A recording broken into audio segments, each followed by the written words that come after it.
Hello, and welcome to the Guilbault Girls Show, where you will have the opportunity to hear from mothers, fathers, siblings, and individuals themselves about their journey of living with a disability. I know, it's called Guilbault Girls, but we have a bonus for you as we get the Guilbault boys to interview some of the dads and siblings and get their perspectives too. We'll also have special guests from time to time to share the many resources that are available to those living with a disability and their families. So get ready to laugh, smile, cry, maybe even get a little angry when you hear some of these stories of their day-to-day struggles. But let's not forget their many triumphs. As they say, it takes a village. And if it weren't for our village, we wouldn't be where we are today. So join us. Hello, and welcome to another episode of the Guilbault Girls. Today's guest is Ella Perso, and I just probably said that wrong. How do you pronounce your last name? It is Perso. It is Perso. Okay, good. Mm-hmm. So Ella is 16 years old. She's a junior in high school in Pennsylvania. She's the oldest of three siblings, Leah, Samson, and Aiden. She's a lifeguard at the YMCA, and in her free time, she likes to watch movies and read. So thank you for joining us and being willing and vulnerable with us by sharing your story. And as you know, I've had the pleasure of interviewing your mom about cherry blossom vacations. And then I got to interview both your parents just on, just about the adoption and you kids and the boys and just your journey, which is, it's great getting to know you all. And we are looking forward to meeting your family this weekend and hanging out as well. So can you tell us from your perspective what it was like when you found out that you were getting new siblings? Because how old were you? I was like 5-ish, Okay. 5, 6. So what are your memories of that? I don't exactly remember my parents telling me about Samson because that's when I was like 5 when they told us. I don't know. I was probably just excited. Mm-hmm. I don't think I'd ever heard about adoption before, something new. And it's not like a typical getting a new sibling thing. You go to another country and you get to go there and then you have a new sibling. Right. Exactly. And I mean, that's a great experience for you and your sister to have, even if you don't have a ton of memories, but you have the memories of what your parents tell you too. And I'm sure pictures and everything like that, I think that's pretty awesome. And what about your other brother? How old were you? Like 9, I think. Mm-hmm. That one I remember more, and obviously I know what adoption was too, so it wasn't as like strange, but I was also excited. Mm-hmm. I feel like it's always fun knowing that you're getting another person in your family who you get to hang out with. Mm-hmm. Yeah. How would you explain your relationship today with each one of your siblings? Because I'm sure your relationships with each of them are different. How would you kind of explain them?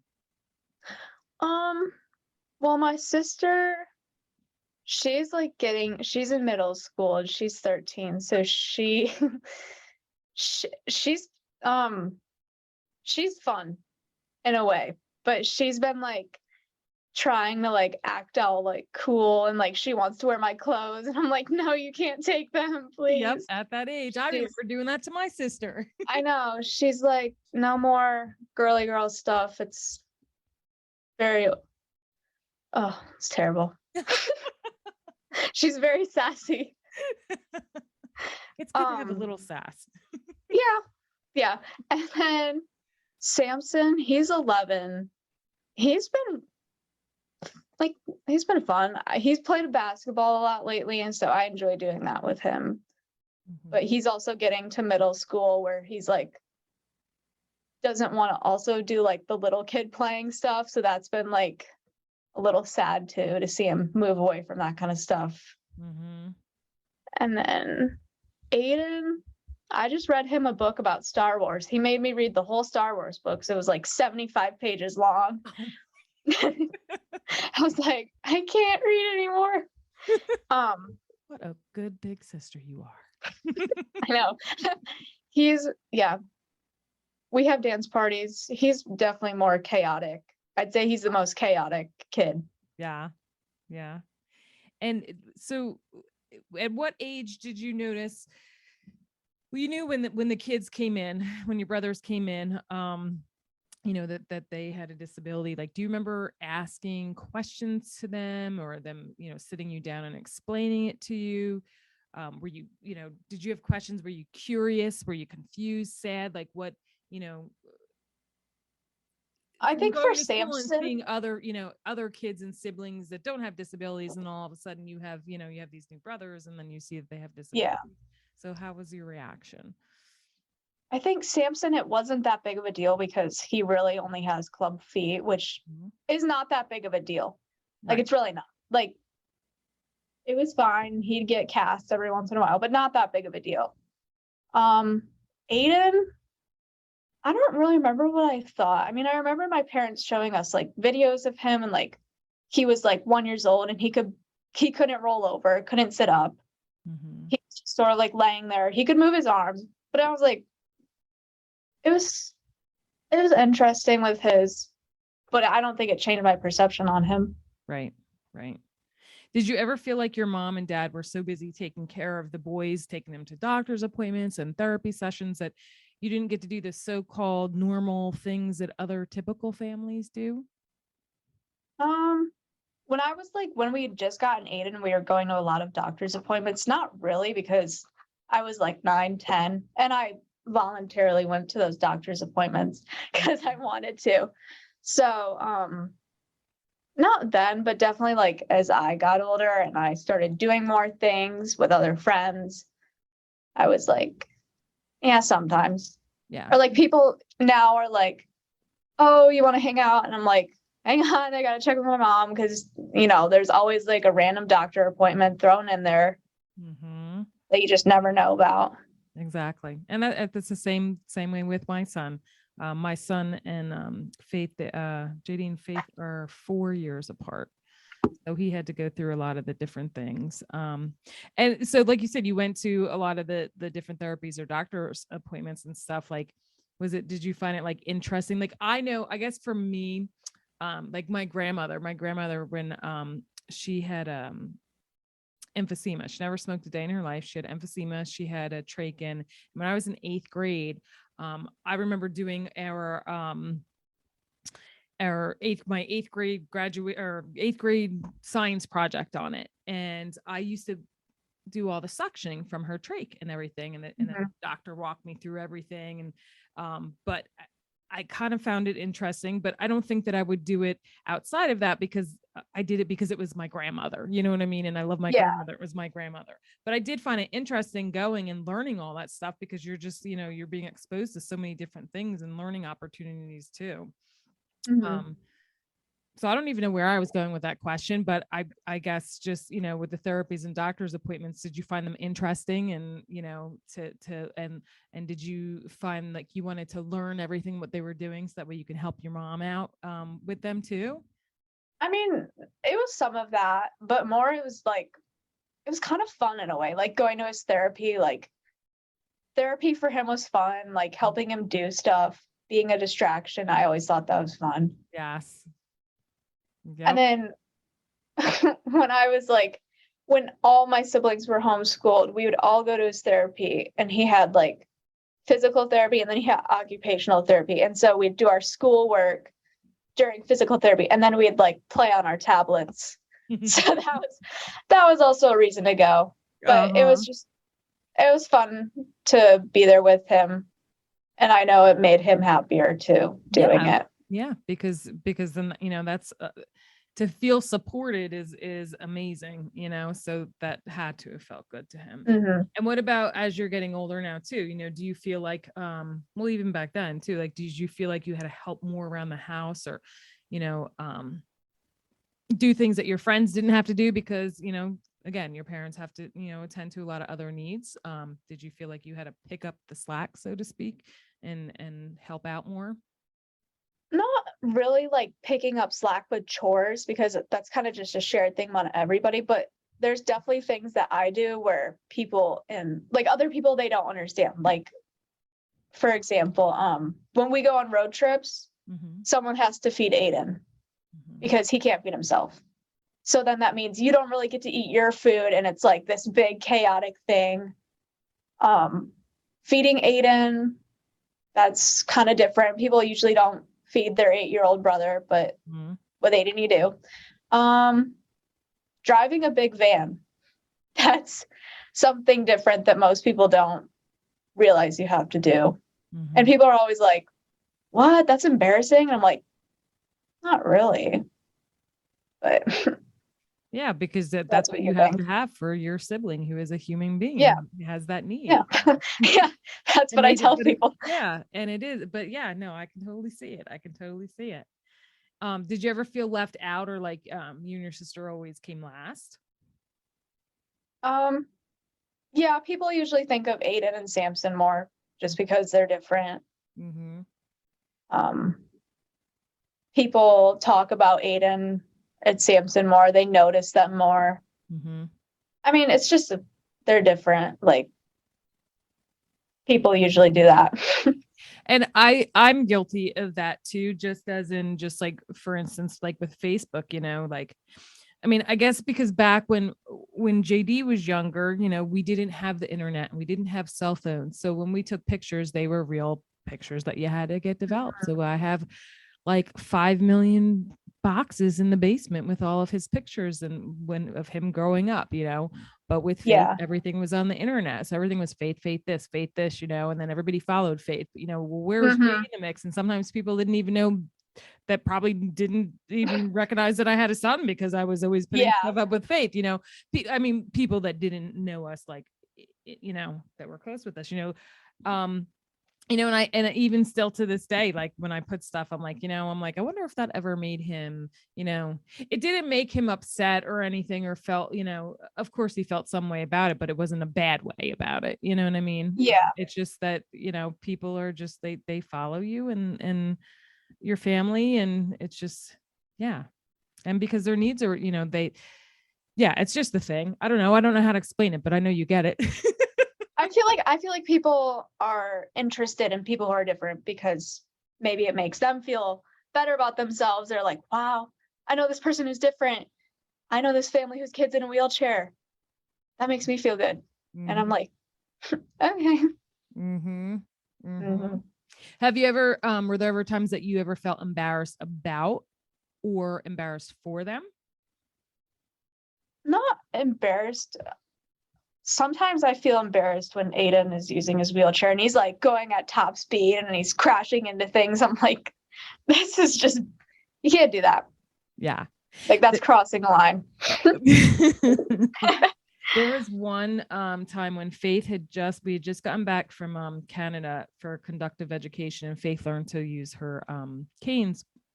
So she was using her canes a lot in elementary school.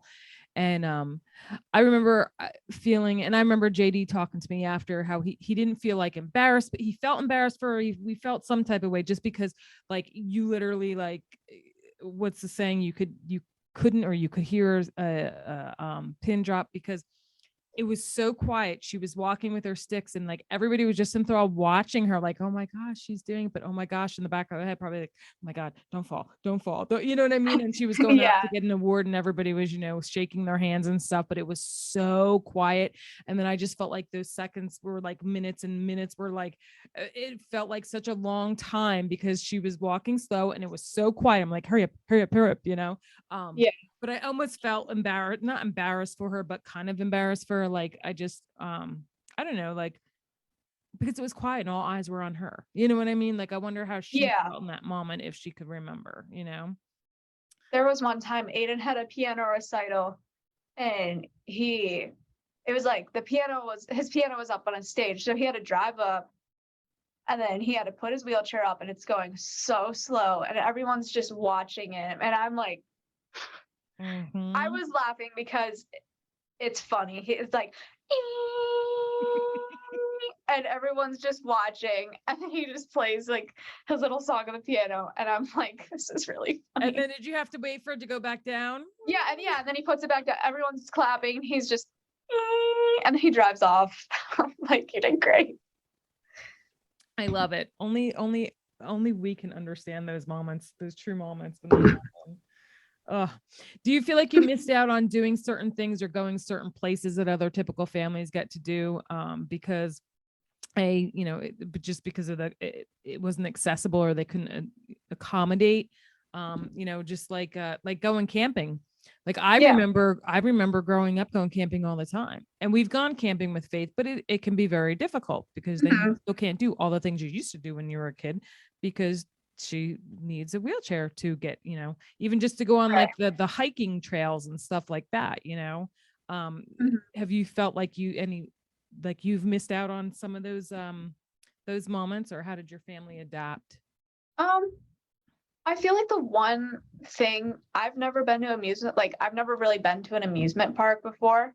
I've never been to Hershey Park, and people are always like, "Why?" And I'm like, "Cause I can't really like I can't go with my family. Mm-hmm. Like no one really likes roller coasters, and Aiden can't go. So then if he can't go, it's like you don't want to leave him out." Right. Um, and then we went to Hawaii, and they were like, I wanted to do like some hiking and stuff, but obviously you can't do that with Aiden. Mm-hmm.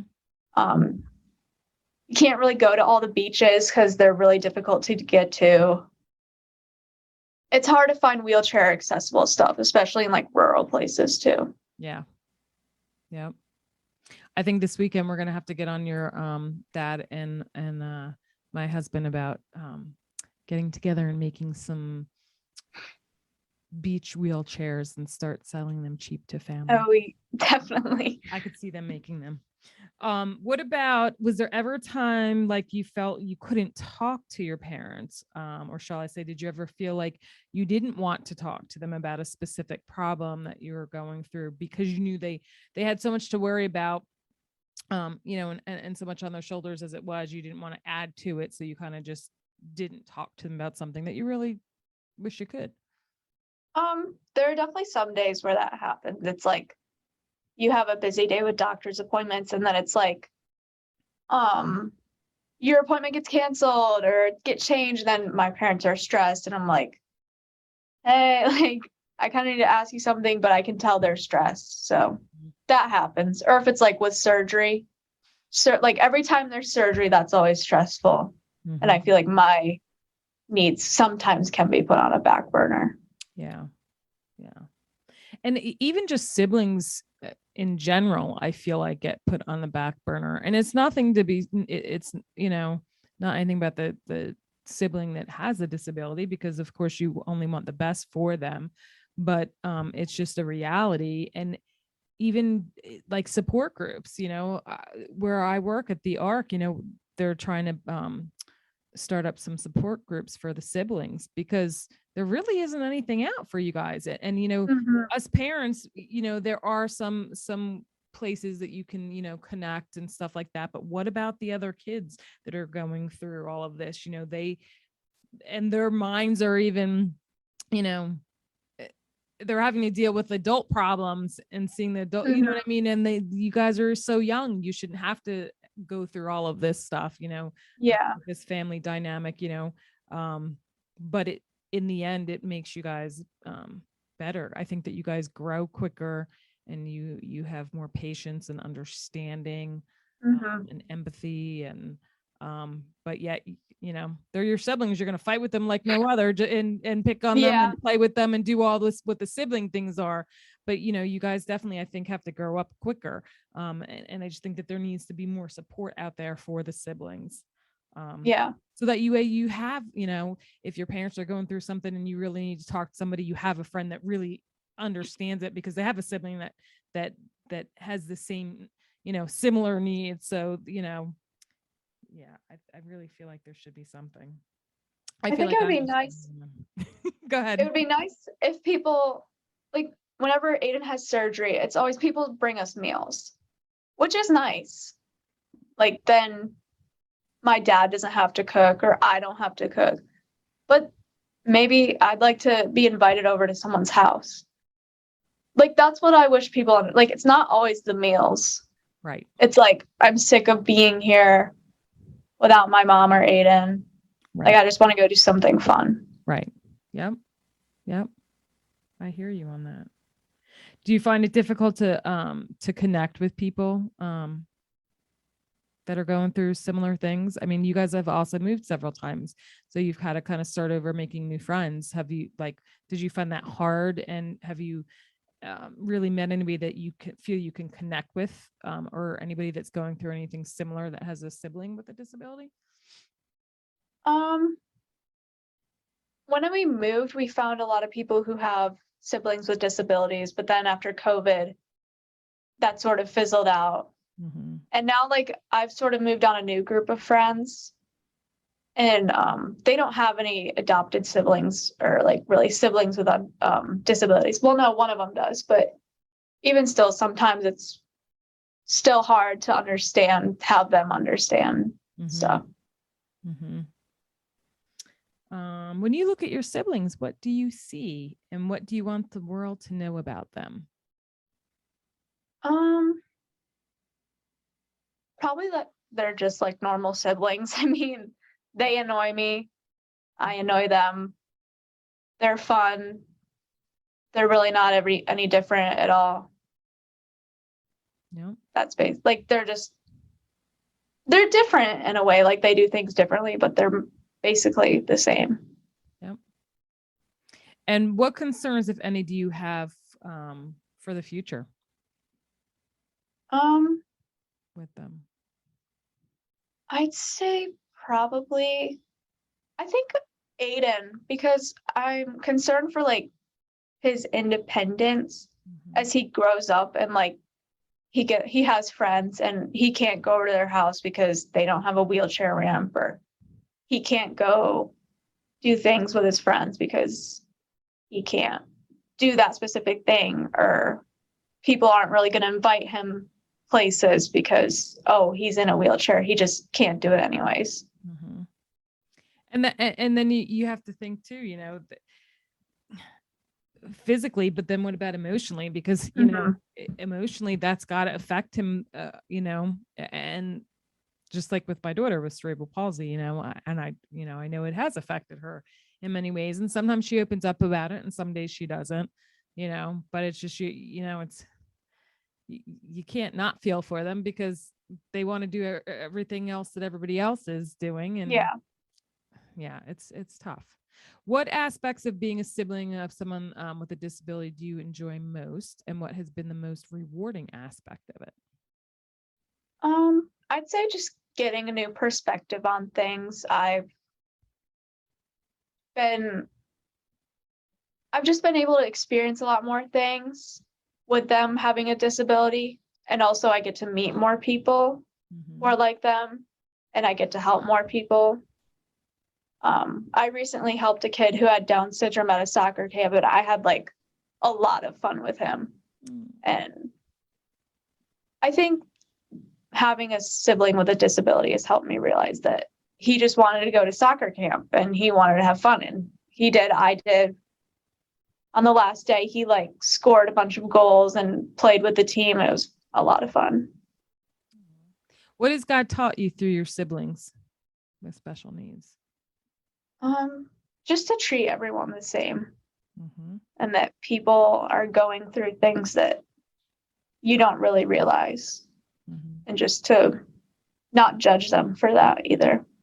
Yeah, which goes hand in hand with that other question of, you know, what advice would you give to siblings that are just, you know, learning that their sister or brother has a disability, or just anybody out there that's got, you know, having a tough time? So is there anything else that you would like to share before we wrap it up? I don't think so. No. I think I've shared everything on my mind. Awesome. So the last but not least, your words are very powerful and important, and can inspire us to do great things and remind us of our importance, or simply remind us just to breathe and live in the moment. So what is your word, and would you be willing to share why you chose it? I thought about this today. I sort of have like a phrase. It's let them. So basically it's saying, you know, people are going to do things, you can't control what they do, and you just have to roll with it. Like you can't say, oh, I wish they didn't do that. I wish they didn't say that to me. I wish they didn't do that to me. You just have to basically mind your own business and say, like, I can't control that. Mm-hmm. That's awesome. I like that. Well, I want to thank you for being vulnerable with us and sharing your journey. And I look forward to meeting you. And until next time, everybody, stay tuned for another episode of the Guilbault Girls coming up. Bye. Bye. Thank you for joining us as we spread awareness through our personal stories and the many resources shared. You can help us by joining our village simply by sharing our show to the masses. If you would like to support the Guilbault Girls on another level, click on the link in the show notes to make a donation in any amount. Add your address and you'll receive a hand-stamped token with the word village on it in appreciation. Be sure to subscribe to our Guilbault Girls podcast and YouTube show, and don't forget to follow us on Facebook and Instagram at Guilbault Girls. Till next time.